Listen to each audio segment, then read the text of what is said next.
sort of perspective on what it's like there at the moment? It's often difficult for us to speak to people inside Iran. Well, it's difficult for you to speak to people inside Iran because you are helping the United States carpet bomb the country or regime people involved in the murder of people. So the internet is down because for international use, you can use Iranian websites in Iran and Professor Mohammad Marandi, every news station, every YouTube platform, everybody wants to speak to Professor Mohammad Marandi, the Iranian academic professor.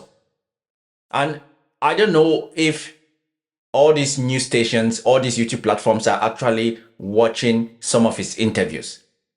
Whenever they interview him, they are always trying to find a way to be like, we got you, we got you, we got you. He is not changing. He is not saying anything different.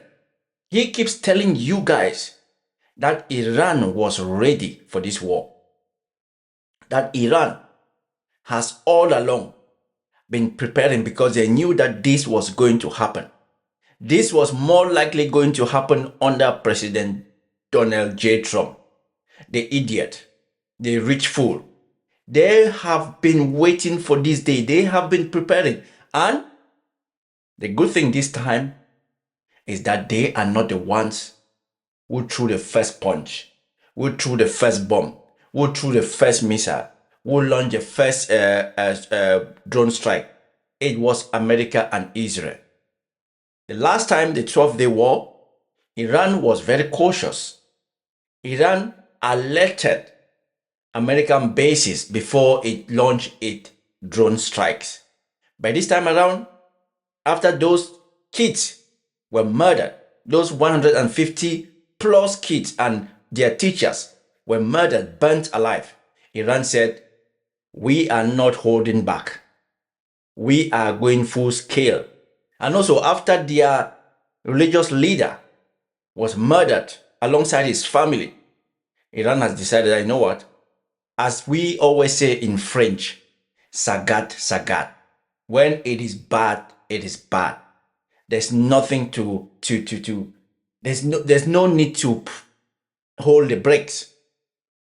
And also this time around, America is destroying Iran, civilian infrastructure, military infrastructure. They are just trying to carpet bomb the whole country. So I don't know what you guys are expecting Professor Mohammad Marandi to tell you guys anything different. He is standing on that point. Iran is ready for this. Iran is not going to accept what America is trying to propose. Iran is not going to accept. Can we all just sit sometimes and just think of this? America is always saying Iran cannot have a nuclear weapon. Not only America and other countries. Israel is saying Iran cannot have a nuclear weapon. But Israel is the only Middle East country with a nuclear weapon. Imagine your neighbor is telling you you cannot play loud music. Let's take this simple one. Your neighbor keeps telling you you cannot play loud music. You cannot play loud music because it keeps me up. It wakes my child up. I need to walk. I need to sleep. You cannot play loud music.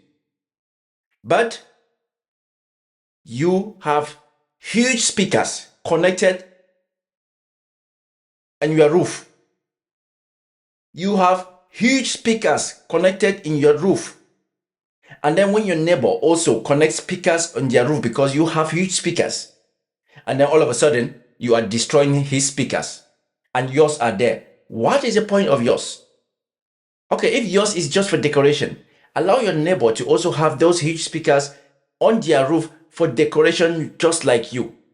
If you are saying, we have the speakers but we are not going to play loud music, and you expect your neighbor to take your word as truth, so allow your neighbor also to put up the huge speakers on their roof, and he's not also going to play loud music. So if you want them to take your word, you also have to take their word. But guess what? They say Iran is evil.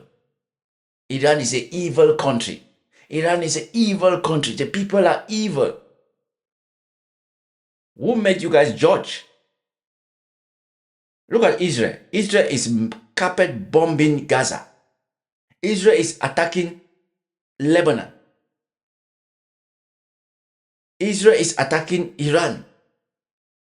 And you guys are saying Iran is an evil country.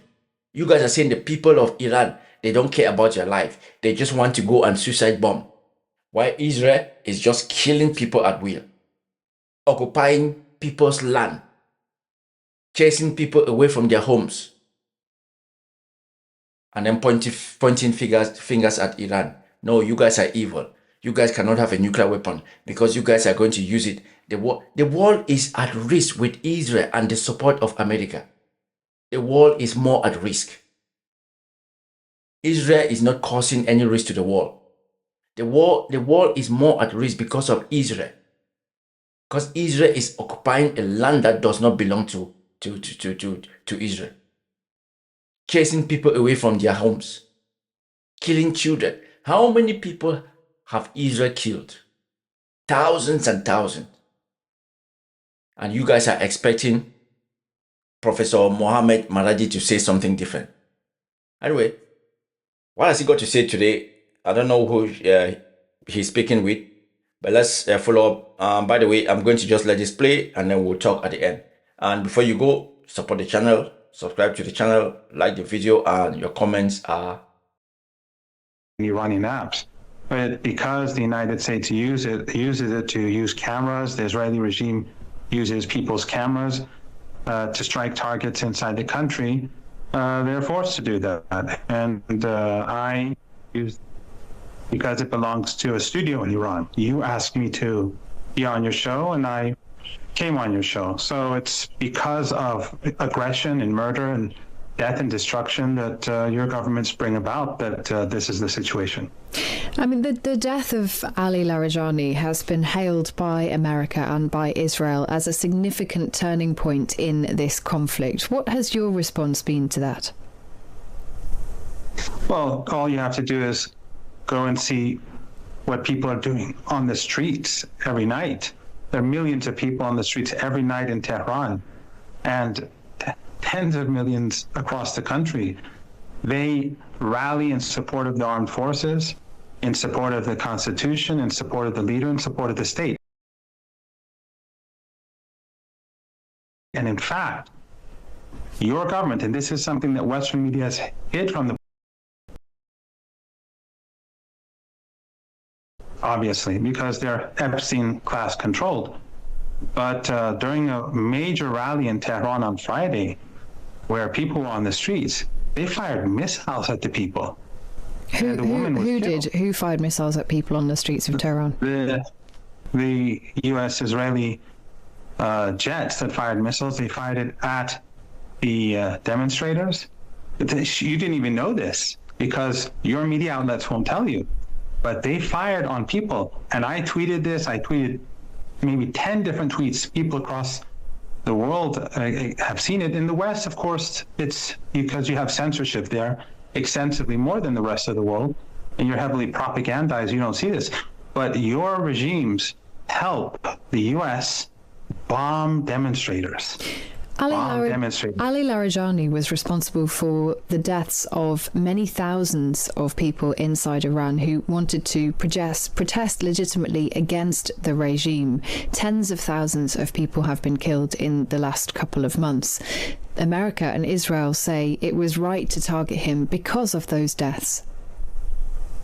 Well, that's your regime propaganda, and of course you're pro-regime. Well, no, I'm asking you. I'm asking you straightforward questions, and I am asking you a question which relates to the deaths of tens of thousands of protesters. Don't be cowardly. Let me answer. Those 3,117 people who were killed, it's your responsibility and the responsibility of your regimes, because you sent terrorists and gave them weapons to slaughter hundreds of police officers and countless people on the streets in order to create armed insurrection. What proof do you have of that? What proof do you have of that? The proof. Mossad, in a Persian statement, said that they have people on the ground. Pompeo in a tweet said that Mossad is on the ground. Pompeo, in an interview on, I think, Channel 13 or 15 in Israel, said the CIA is on the ground. More importantly, Channel 14 in Israel, which is close to Netanyahu, said that foreign intelligence agencies brought in the weapons to kill the hundreds of police officers. Whether or not there are, excuse me, your media will not say this to the people. Whether or not the footage is there. Whether or not there are agents on the ground, you have no proof of anybody being armed. And further, there is significant proof that the Iranian regime was responsible for the deaths not of 3,000 people, but of tens of thousands of young people who were, in many cases, shot in the back, shot at close range. Some people were even killed inside hospitals where they had been seeking treatment. What do you say to that? Well, you're lying, of course, and you're producing propaganda. And I think increasingly Western media is just propaganda. Tens of thousands of people. That's exactly what you and your regime have helped Israelis do in Gaza. And your drones were gathering intelligence during the whole period of the Gaza genocide. You're responsible for a Holocaust. You're partners in this Holocaust. So you need to deflect attention. You need to project on the Iranians what you actually do. But why is it, if the Iranian regime, as you love to call it, and it makes you feel better, why is it that the Iranian regime has so many millions of people supporting it on the streets every day? Are there any people? Are there any people who oppose your missile strike? Are there any people who oppose the regime? Are there any people who oppose the regime inside Iran? Of course there are, but overwhelmingly people support it. And that's why you've lost this war. And that's why ultimately you're going to face the consequences, because the Strait of Hormuz is shut, and it's because of your policies and the policies of your overlords in Washington that the global economy is going to go downhill. And Iran is going to continue to hammer U.S. assets in the Persian Gulf because of this unprovoked aggression. You carry out war after war. You destroyed Iraq. You destroyed Afghanistan. You destroyed Libya. You're strangling Cuba. You've destroyed Yemen. Iran is a bridge too far. You're messing with the wrong people. You will see in the weeks ahead whether you succeed or not. How much longer can Iran sustain the closure of the Strait of Hormuz? Indefinitely. Because it harms your economy too, doesn't it? For us, it is a fight for survival. For you, it is a fight to sustain the Epstein class and ethno-supremacism in Palestine. Why do you keep bringing up? Why do you bring up Jeffrey Epstein in this context? What's the logical leap there? It's very clear. It's very clear what class of people are in charge in your countries. That class of people are the people who have control. They're the ones who own the media. They're the ones who control the government.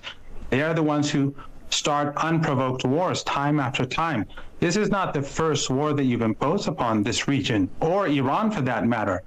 And we just saw yesterday a key American anti-terrorist official resigned, saying the truth that we all knew, but you tried to hide. And that is, Iran was no threat to the United States, and that this war was carried out because of the Israeli regime and its powerful lobby. So what I'm saying is basically what he is saying. That powerful lobby is the Epstein class. Do you ever worry that people might struggle to take you seriously with phrases, language, conspiracy theories like that? Well, that intelligence officer basically said what I am saying, and I think that people don't really take you seriously. And as time goes on and you continue to help B-52 bombers carpet bomb Tehran and people in this neighborhood, and they're seriously dead. Take that seriously. They die. You don't care, but we do. The presenter kept trying to frame the discussion around Iran, around internal repression, around the usual questions designed to put Marandi on the defensive. But Marandi was not interested in playing the role they had prepared for him. He did not come there to sit quietly in the witness chair while Western media acted like judge, jury, and moral authority. He came to put the West itself on trial, and that is what made the whole thing so striking. Every question meant to corner him became a chance to accuse Washington, accuse Western governments, accused the media machine that keeps selling intervention as morality and propaganda as journalism. He was not trying to escape the interview. He was trying to expose the structure behind it. In his hands, the presenter stopped looking like a neutral journalist and started looking like a representative of the same system he believes has spent years lying about war, sanctions, power, and who really pays the price.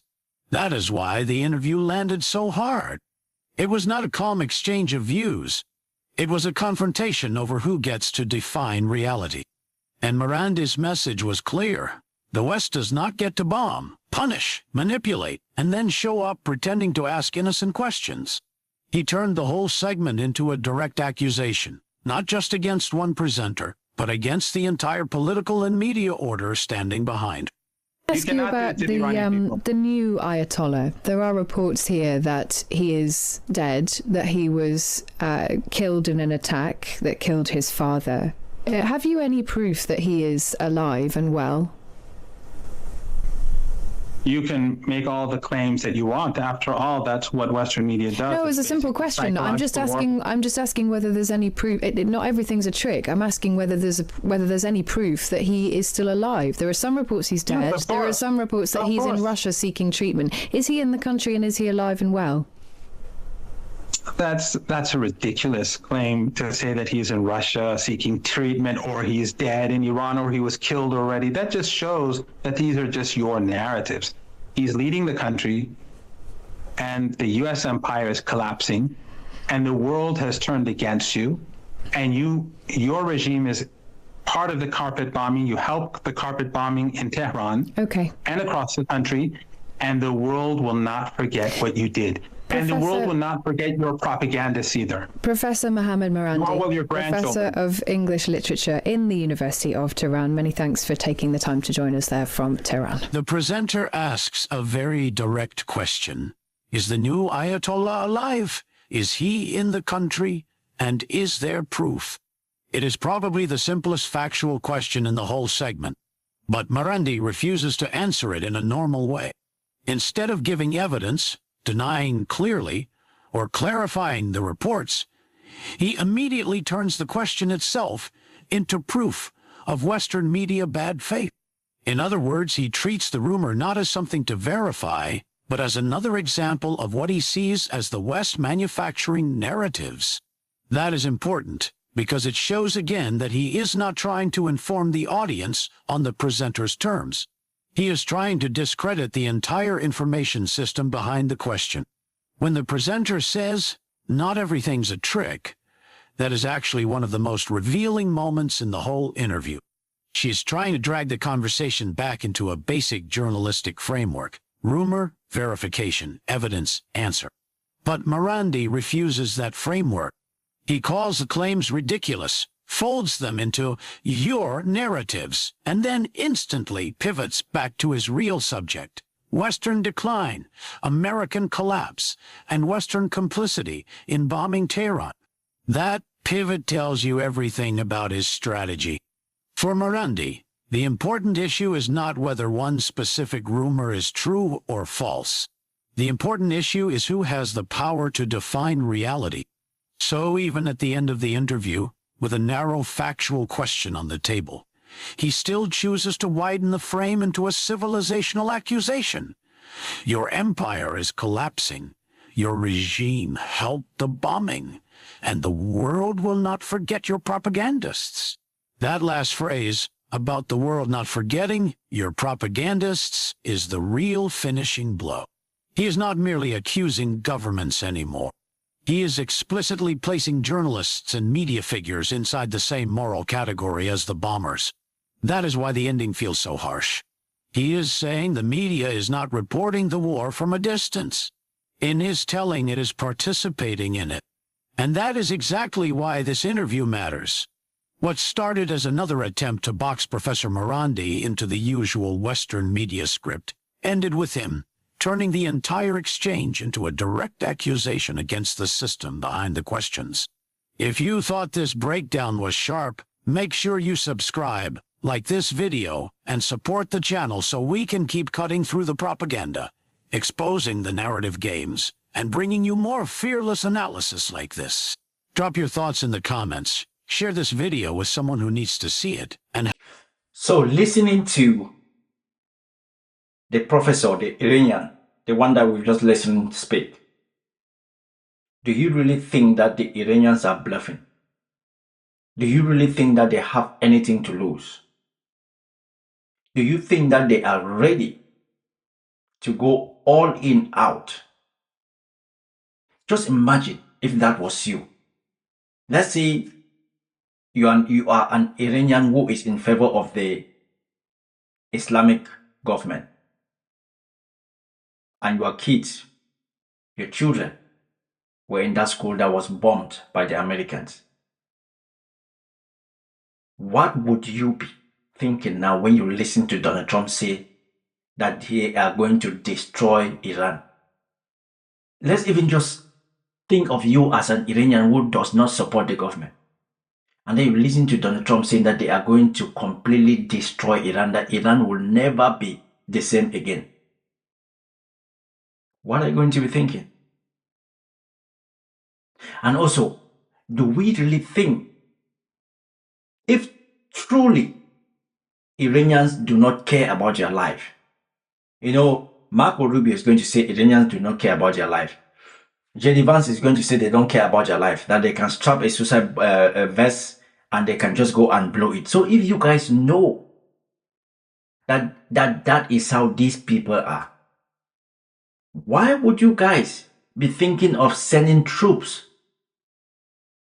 to Iran? Knowing fully well that Iranians, as you guys claim, don't have any care for their own lives. Why would you guys be thinking of sending American soldiers in a far, far away land that even the owners of the land do not really care about their own life? What more of the life of the people they've been calling the enemy? It's almost like there's a trap has been set for you, and then you are willfully choosing to walk through the path where you know the trap has been set and you don't know where the trap is. Is there any plan anyway? Is there any plan? Even when you guys send those troops to Iran, what is the plan? What is the plan?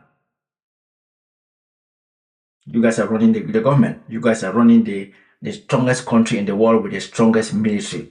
You guys have all the military might, the power, the ammunitions, the technology. You guys have everything. Go defeat Iran then.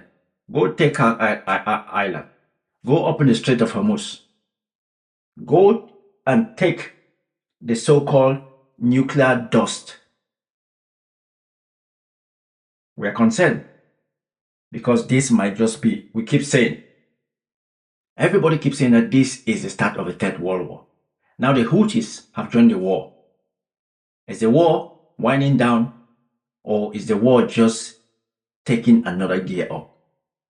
Donald Trump said last time that they have identified 3,500 missile launch as a part or missile launch site to destroy. And the other day he said negotiations are taking place, and there is a 10-day, 10 days of, it cannot be even 10 days. Okay, 10 days of America not striking Iran, because Iran is still striking Israel. Israel is still striking Iran. The Houthis are still striking Israel. So America has just put a pause, but the fight is still raging on. Anyway, people, please, this is Diwi Unfiltered. My name is Diwi King. Don't forget to smash the subscribe button. Don't forget to like, keep commenting. I see my other videos that I was talking about Adam Mokla being a very talented politician, is doing well. And also the debate between Adam Sosnick and Dave is doing well. Guys, keep commenting, keep liking, keep sharing, keep up the subscribe number. We want to hit 100,000. I am not an American, but we are all concerned. Past this evening, I saw the diesel price. Diesel price is almost 177. It used to be 154. It's now 177. Very soon it's going to be £2. So the war is affecting all of us. Anyway, see you guys in the next one. Peace out.